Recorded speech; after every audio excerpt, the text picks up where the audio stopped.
सच बात यह है, मेरी भी आपसे बात हुई, आपने मुझे कहा कि सर पुलिस की गलती है, पुलिस ने रोशन आनंद सर को क्यों गिरफ्तार किया।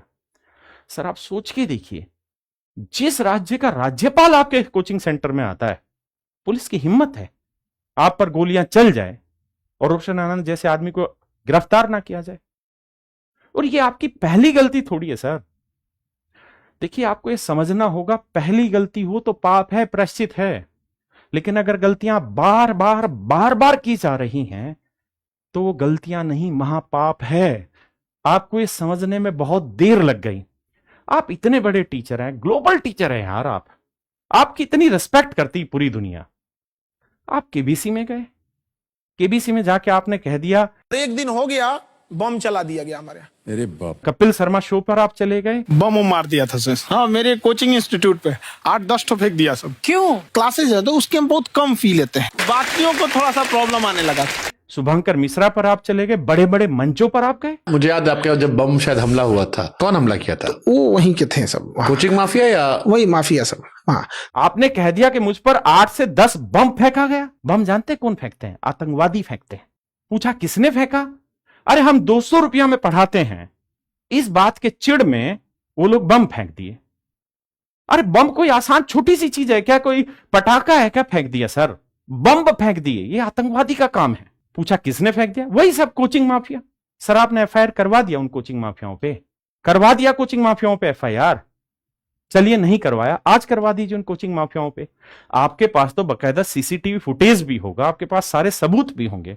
आप बहुत सोच समझ के कोई चीजें करने वाले आदमी, तभी तो आप इतना ऊपर पहुंचे हैं। अदरवाइज आदमी पहले फैजल खान बनता और फिर खान सर बनता है। आपके साथ तो काम ही उल्टा हुआ, आप पहले खान सर बने और फिर फैजल खान बने। तो सोचने की बात सोच के देखिए, आपने ज्ञान बिंदु वाले रोशन सर के भाई के लिए आपने कहा कि कोई तीसरा एंगल भी हो सकता है और उसकी जांच होनी चाहिए।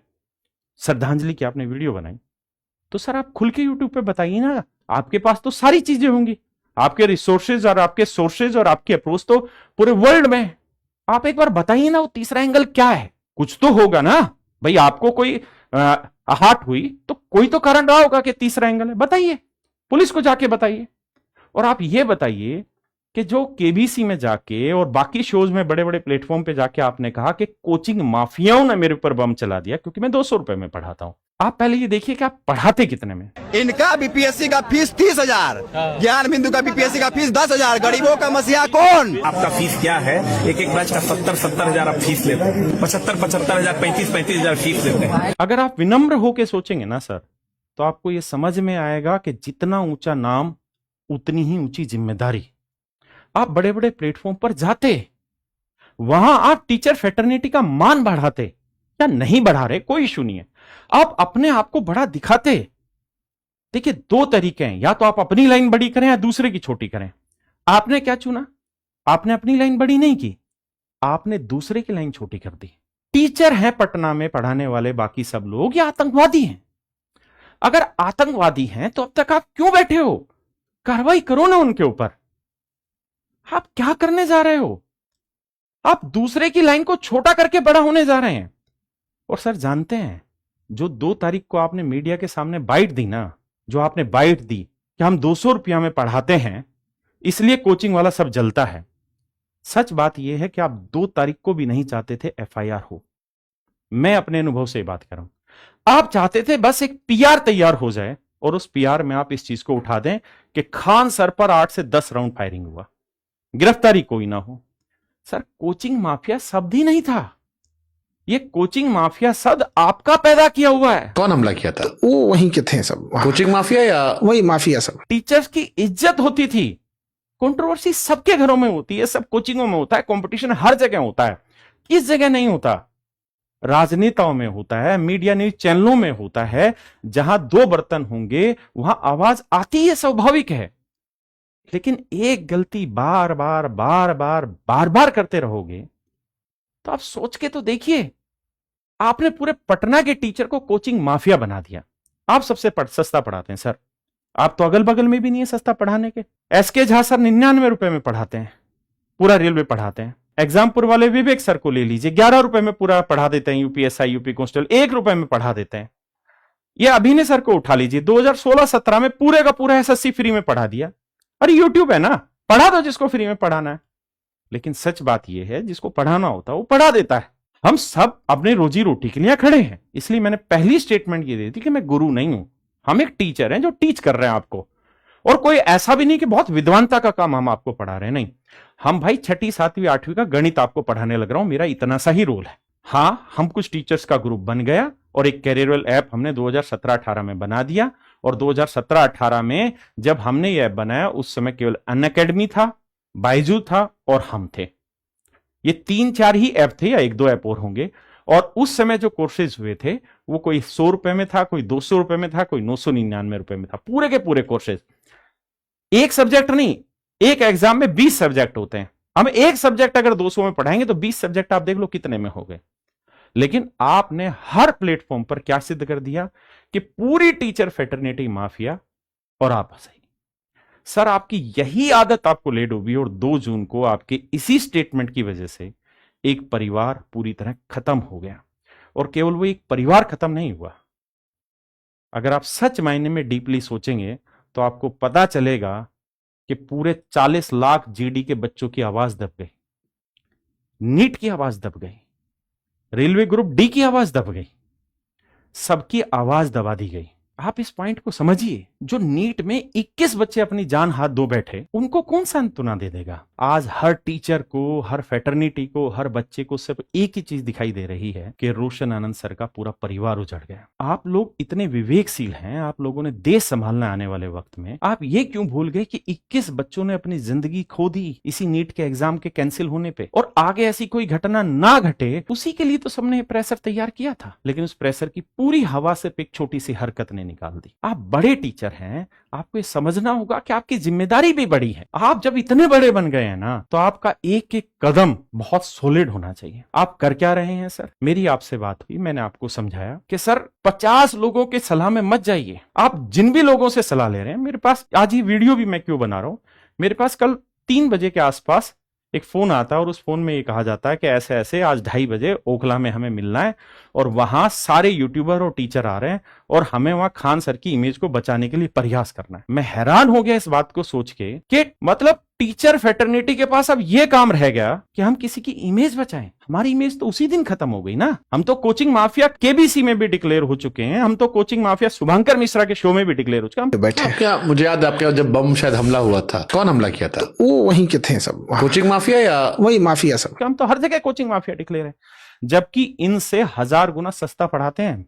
और मैं नहीं, बिहार के ही टीचर पढ़ाते हैं। आप बिहार के किसी भी इंस्टीट्यूट से उठ के जाइए, किसी भी बच्चे से पूछिए, आज के समय में ऑफलाइन में सबसे ज्यादा बच्चे कहां पढ़ रहे हैं? केवल ज्ञान बिंदु के पास पढ़ रहे हैं। उस आदमी के साथ एक ही दिक्कत हुई, उसको ये समझ नहीं आया कि पीआर कैसे करते हैं। रोशन आनंद सिर्फ पढ़ाने तक लगा रहा। आपने पढ़ाया? कितनी यूट्यूब पे वीडियो डाल के आपने बच्चों के एग्जाम वाले दिन तैयारियां करवा दी? कितना काम कर दिया आपने? सर, पीआर की हद होती है, एक लिमिट तक करो ना। आपकी आदत बन गई हर चीज के ऊपर कि हम 200 रुपया में पढ़ाते हैं और सिलेक्शन देते हैं, कोचिंग माफिया चढ़ता है। आप हर जगह उसी शब्द को चेपे जा रहे हैं। अभी भी कोई लड़का क्लास करना चाहता है, पूरा सब्जेक्ट 200 में कर लेता है, और हम अपने कोचिंग में 200 रुपए में पढ़ाते हैं। गरीबों का क्या होगा सर?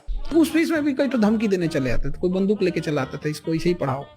ये 200 रुपया यार, इसमें क्या कर रहे हैं? 2 तारीख को भी आपने उसी शब्द को चेप दिया। जब आपको ये पता चल गया, आप खुद मुझे ये कह रहे हैं कि पुलिस की गलती है, रोशन आनंद सर को नहीं उठाना चाहिए था। अरे माना पुलिस की गलती है, लेकिन पुलिस आपको समझ में नहीं आती, आदमी है। आप विश्व गुरु हैं भाई, आप गुरु हैं। रोशन आनंद एक टीचर है, आप गुरु हैं, गुरु का दर्जा आपको। उसको पुलिस ना उठाए तो क्या करे? और अगर आपको इतनी समझ में आ गई थी तो आपको ये नहीं लगता कि आपको अगले दिन उसके खिलाफ अपना केस वापसी लेना था या उसकी जमानत का इंतजाम कराना था? शुक्रवार के दिन जब विपिन मुखिया जैसे टीचर आपको मैसेज कर रहे हैं कि सर ये गलत हो रहा है गुरुदेव, जमानत कराइए, आपके वकील उस दिन पहुंचते नहीं है। उसके बाद उसके भाई की जो मीडिया में न्यूज आई कि हत्या हो गई, आप सोचिए उस परिवार पे क्या बीत रहा है। सोमवार को जब जमानत के लिए हियरिंग हो रही थी तो वहां 2 वकील आपके खड़े होकर उसकी जमानत के अगेंस्ट बहस चल रही थी। किसके लिए कर रहे हो आप ये सब चीज? कहां लेके जाओगे इस पीआर को? और कितना करना है पीआर? एक लिमिट तो तय करो। और एक चीज मैं सब बच्चों को बता दूं, भाई साहब, एक सिंगल बच्चा ना किसी टीचर के खिलाफ कमेंट नहीं कर रहा है, चाहे वो विपिन सर हो या कोई भी टीचर जो वीडियो बना रहे हैं। उनके चैनलों पे जितने भी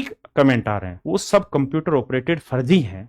मैं यार देख के हैरान रह गया, जिस दिन रोशन आनंद सर के भाई की चिता जल रही है, दुनिया भर के मीडिया न्यूज चैनल लाइव चला रहे हैं और उनमें कमेंट आ रहे हैं, खान सर जिंदाबाद, खान सर जिंदाबाद। कोई जिंदा आदमी ऐसी नीच हरकत कैसे कर सकता है? आप सोच के देखिए, क्या कोई आदमी ये हरकत कर सकता है कि एक चिता जल रही हो और आप वहां ये कहते हैं कि खान सर जिंदाबाद? आपको लगता है ये संभव है? कोई आदमी नहीं कर सकता, किसी आदमी की आवाज नहीं होगी। लेकिन ये शब्द वहां बोले गए क्योंकि वहां पे दुनिया भर के कंप्यूटर ऑपरेटेड कमेंट आने लग रहे हैं। हो सकता है ना हो, मैं अपनी गलती मान लेता हूं। हो सकता है कुछ इतने दिल के बच्चे हों, इतने बड़े भक्त हों कि वो किसी की चिता जल रही है, उस चिता पे भी कह रहे हैं खान सर जिंदाबाद। तो भाई आपको माफ करना, मुझे तो बिल्कुल आपके साथ वही हो रहा है जो इस दुनिया में आज तक बाबाओं के साथ होता है। आसाराम भी जेल गया इन्हीं कर्मों के चक्कर में, उसके भी अंधभक्त थे। राम रहीम भी जेल गया, उसके भी अंधभक्त थे। हाँ, वो बात अलग है कि इन लोगों के पास इतना पैसा है, इतनी रिसोर्सेज हैं कि इनका होना है ना कुछ नहीं है। ये हम भी जानते हैं, आप भी जानते हैं। यार आप में कुछ तो इंसानियत बची होगी, कुछ तो रहम दिल होगा। अरे किसी का परिवार चला गया भाई, पूरा परिवार खत्म हो गया। आपको लगता है रोशन आनंद जिंदा है? आपको है समझ? किसी आप में से जो बच्चे हैं वो जानते हैं, आपको लगता है उसमें अभी है कुछ हिम्मत, वो पढ़ा पाएगा? उसको हर सेकंड अपना भाई नहीं दिखाई दे रहा होगा। उसका पिता इस समय आईसीयू में एडमिट है, उसकी माता बीमार है, आपको दिखाई नहीं दे रहा है। लेकिन क्या कर रही है आपकी टीम? रिप्लाई कर रही है। कोई टीचर वीडियो बना रहा है, आपसे बर्दाश्त नहीं हो रहा, आप उसको डिलीट करवा दे रहे हैं। हद है सर, कितनी भूख है पीआर की। अरे हमारे यहां कहावत है कि डायन भी एक घर छोड़ती है, आप तो अब भी वो घर नहीं छोड़ रहे हैं यार, कुछ तो करिए। और भाई जो बच्चे विपिन सर और एसके झा सर जैसे लोगों को गालियां बक रहे हैं ना, एसके झा सर हो, विपिन सर हो, असली मर्द है। ऐसे आदमियों को सल्यूट है यार। और ना मर्द हैं वो लोग जो सच को सच नहीं समझ रहे हैं, जो अपनी आंखों पर काली पट्टी पहने हुए हैं। हां, मैं ये बात भी जानता हूं कि पट्टी पहने वाला सिर्फ और सिर्फ कंप्यूटर है, ये कंप्यूटर ऑपरेटेड पीआर चलने लग रहा है, जेन्युइन नहीं है। क्योंकि इस दुनिया में मुझे नहीं लगता कि कोई ऐसा आदमी होगा जो चिता जलते हुए पे ये कहे कि खान सर जिंदाबाद है।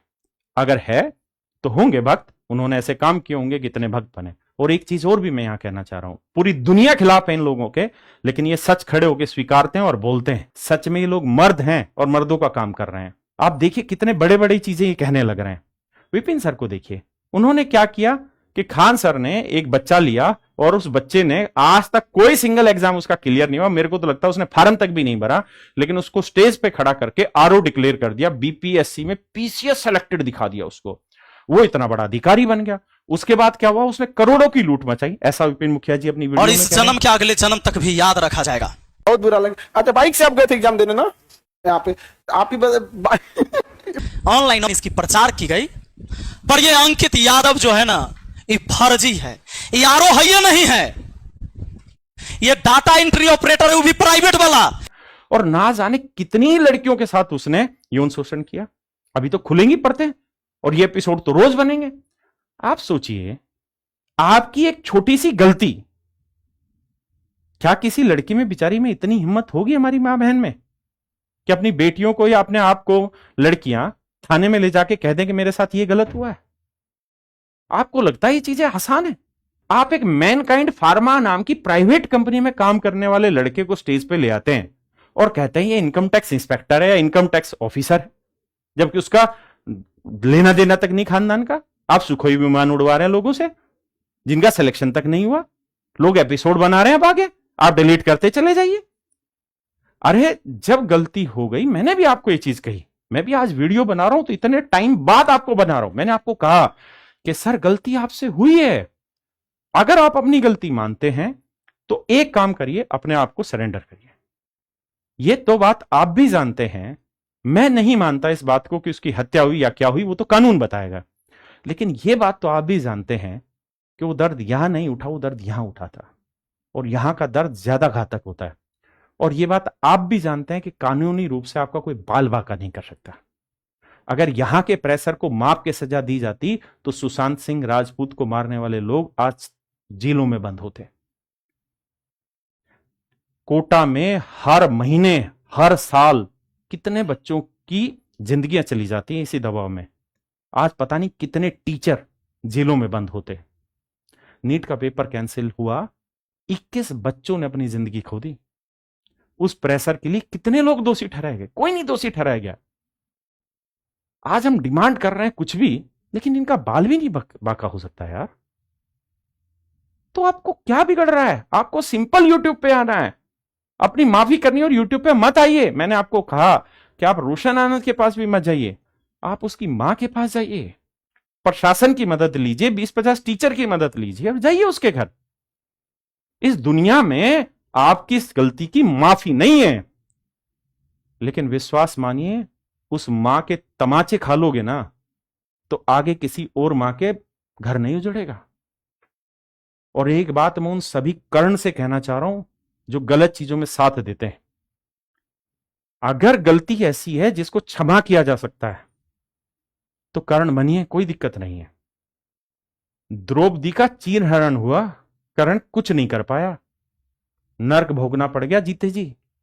यहां तो यौन शोषण हो रहा है, यहां तो एक परिवार ही उजड़ गया। कितने दिन कर्ण बनोगे? किस चीज के लिए कर्ण बनने लग रहे हो? समझ में नहीं आता। ज्यादा तुम्हारे पास पैसे हो रखे हैं, बहुत कर्ण बनने लग रहे हो। अरे यार, किसी का परिवार चला गया, तुम कह रहे हो फांसी दे दो। किसको फांसी दे? यहां के प्रेशर की कौन सी सजा तुम बता दो भाई। और इतनी फांसी है तो नीट में जो 21 लोग चले गए उनकी फांसी दिलवा दो ना। पर कोई नहीं, कर्ण बनिए, एक ना एक दिन ऊपर वाला हिसाब लेगा। और खान सर, मैं तो आपको आज भी सर ही कह के संबोधित कर रहा हूं। क्यों? क्योंकि मुझे एक उम्मीद है कि यह अंधेरा एक दिन छट जाएगा, दोषी को उसकी सजा मिलेगी। शायद कानून तो ना दे पाए, लेकिन ऊपर वाला जरूर देगा। आप भगवान के भक्त हैं ना, भोले शंकर के भक्त हैं। एक बार शिव पुराण पढ़िए और उसमें यह ढूंढिए कि इस कृत्य की सजा क्या है। पहली सजा है अपने मन से अपनी गलती स्वीकारो, दूसरी सजा है सामाजिक रूप से अपनी गलती स्वीकारो, तीसरी सजा है जिसके साथ गलत हुआ है उसके पैरों में पड़े रहो जब तक वो आपको छोड़े नहीं। पढ़िए शिव पुराण। यहां कोई हिंदू मुस्लिम नहीं कर रहा है, और हो रहा है तो हमें कोई चिंता भी नहीं है किसी हिंदू मुस्लिम की। अगर आप तार्किक रूप से बच्चा आज नहीं समझ सकता तो कब समझेगा? और भाई भक्त बनो, बिल्कुल बनो यार, करो अपनी जिंदगियां खराब। झूठे आरओ बन रहे हैं, झूठे इनकम टैक्स बन रहे हैं, बहुत ऐसे नए एपिसोड अब आ रहे हैं। अब देखना, लगातार आ रहे हैं, लगातार वीडियो डिलीट होती चली जाएंगी, लेकिन एपिसोड नहीं रुकेंगे, क्योंकि झूठ का घड़ा बहुत गंदे लेवल पे भर चुका है। लेकिन आज भी वक्त है, अपनी सजा भुगतो। अगर आप में जमीर है तो आप कानून को सरेंडर करो, अपने आप को कानून में जाके कहो कि हां, मुझसे ये गलती हुई है, मेरी बदजुबानी की वजह से, मेरी गलत बयानबाजी की वजह से ये सारा बखेड़ा खड़ा हुआ, मैं उसके लिए अपने आप को दोष सिद्ध होने को तैयार हूं। और सुनिए, जो किया है उसका फल तो भोगोगे। और ये पीआर मत करिए, ये बहुत गंदी चीज है। ये जो ग्रुप बनने लग रहे हैं ना, देखिए जिसके पास पैसा है ना उसके लिए बहुत आसान है ध्रुव राठी तक पहुंचना और बाकी लोगों तक पहुंचना। लेकिन एक चीज आप ध्यान दे लीजिएगा, आपको चुनाव नहीं लड़ना है जो आप आम जनता को समझाते फिर रहे हैं। आपको बच्चे पढ़ाने हैं, और बच्चा सच और झूठ अच्छे से समझता है। देखिए, आप कर्ण बनिए, कोई बुराई नहीं उसमें, लेकिन आप तार्किक बनिए। अभी मैं एक सुप्रीम कोर्ट का केस देख रहा था। कोई लड़का था, उस लड़के ने किसी लड़की के साथ रेप किया। रेप होने के बाद लड़के को जेल हो गई। कुछ टाइम के बाद लड़के और लड़की के परिवारों के बीच में कॉम्प्रोमाइज हो गया, और लड़का और लड़की इस बात के लिए तैयार हो गए कि हम शादी करने को रेडी हैं। मामला सुप्रीम कोर्ट पहुंचा कि जी इस केस को खत्म कर दीजिए, लड़का लड़की दोनों तैयार हैं। पता है सुप्रीम कोर्ट ने क्या कहा? सुप्रीम कोर्ट ने कहा, अगर आपने किसी के साथ रेप किया है, अब आप चाहे 1 लाख लड़कियों की शादी करवा दो, आपकी सजा माफ नहीं होगी, आपको सजा मिलेगी। तो जितने कर्ण बन रहे हैं वो ध्यान देना इस बात को। 100 काम आप अच्छे कर लो, लेकिन अगर आपने एक जघन्य अपराध कर दिया तो आपको भुगतना उसको भी पड़ेगा। और हां, खुल के माफी मांगिए, सोशल मीडिया पे मांगिए या मत मांगिए। वैसे आप सोशल मीडिया के ही गुरु हैं, है ना? मांगिए ना मांगिए, लेकिन परिवार से जरूर माफी मांग लीजिएगा। उससे एक काम जरूर होगा, कि आप जो तनाव में हैं वो तनाव कम होगा। और सर आपकी वीडियो वायरल होने लग रही है, आप अपनी क्लास में जहां हजारों बच्चे बैठे हैं उनके सामने आप एक स्टेटमेंट दे रहे हैं कि आप अपने फोनों से वीडियो बनाइए और हमारा पक्ष दिखाइए। वहां पे जिन हाथों में कॉपी पेन होना चाहिए उन हाथों में आप मोबाइल थमवा रहे हैं और उनको कह रहे हैं वीडियो बनाइए। अरे मेरे भाई, सब लोग समझो इस बात को, अति जब घमंड हो जाता है ना, जब बहुत ताकत का अहम हो जाता है तो दुर्योधन पैदा होते हैं। और दुर्योधन से तो 5 गांव नहीं दिए गए, आप तो एक पोस्टर के ऊपर लड़ मरे यार, सिंगल एक पोस्टर, वो तो फिर भी 5 गांवों के लिए लड़ा कि मैं 5 गांव नहीं दूंगा। आप तो एक पोस्टर तक नहीं सहन कर पाए। और मैं पुलिस को भी कहना चाह रहा हूं, यहां पुलिस से भी हाथ जोड़ के रिक्वेस्ट है, और मैं रोशन आनंद सर से भी ये बात कहूंगा, सब बच्चों से ये बात कहूंगा। और ये कोई हिंदू मुस्लिम की डिबेट नहीं चल रही है, क्या इसे हिंदू मुस्लिम किया जाए।